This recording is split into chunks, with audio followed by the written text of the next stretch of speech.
Alright guys, this is Joe from MBs, and as we know that on the evening of April 6th, as soon as the US Secretary of Treasury Yellen arrived in Beijing, she chose a Sichuan restaurant for dinner. I heard that Yellen took the initiative to ask the US staff to eat Sichuanese food.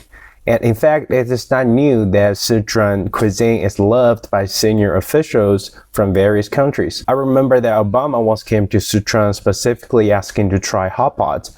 Former British Prime Minister Cameron used chopsticks skillfully at a hot pot as well. And Iron Lady Merkel also personally visited Chengdu grocery market. She personally selected ingredients for Sichuanese food and learned how to make the famous Sichuan dish kung pao chicken. And this meal is certainly not as simple as just eating, of course. So what are the Sichuan dishes chosen by the US Secretary of Treasury, and how did Chinese people view her trip to China? First, Chinese cuisine demands precision in cooking, and especially Sichuan cuisine.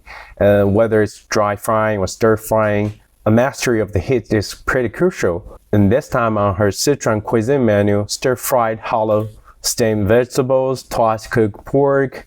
I think it requires such precision in temperature control. For Yellen, the US needs to handle the temperature of US-China relations as well, ensuring they stay on the course and explore the right path forward for both countries through interactions and communications without stalling and colliding.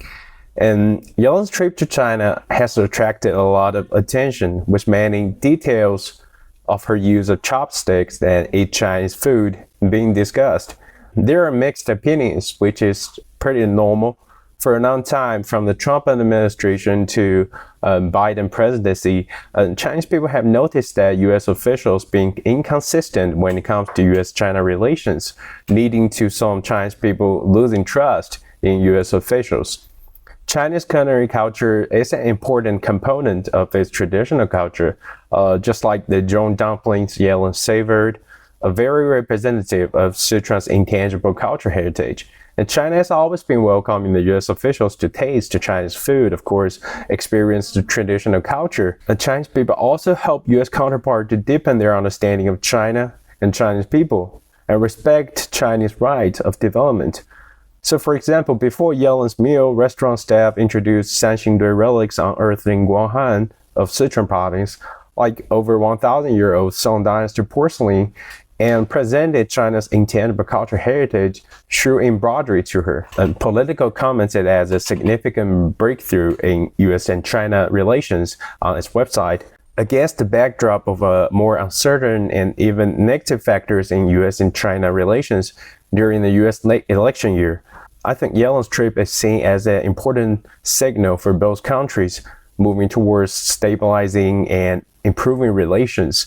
Therefore, I think Yellen's goal of this trip is to strengthen dialogue and communication, avoid misjudgments, promote cooperation, advance the stable development of bilateral relations, and jointly tackle global challenges. Like, we have heard a lot about the diplomatic words these days, but how much sincerity does Washington hold for this trip?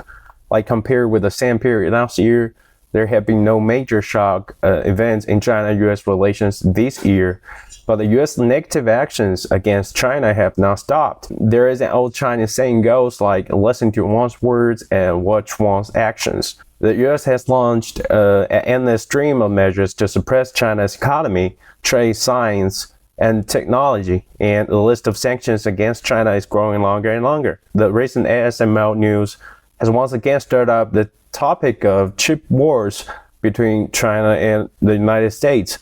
At the same time, the Yellen's visit to China, US Secretary of Commerce Raimondo and Trade Representatives Catherine Tai were also encouraging necessary countermeasures against China's chip industry while during their presence in Europe.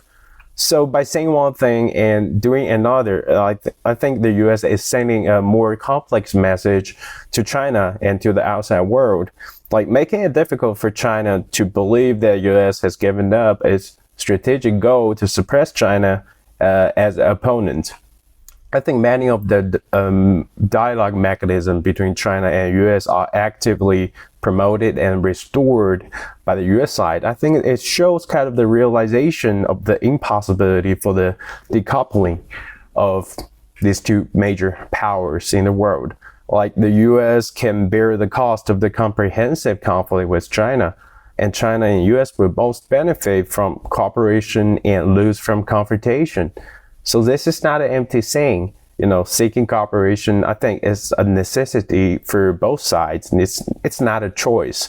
I think nowadays Chinese people do understand Americans better. Like, real actions speak louder than fancy words. So I just hope that Yellen's trip will actually do some good to US-China relations. So this is Joe. I'll see you next time.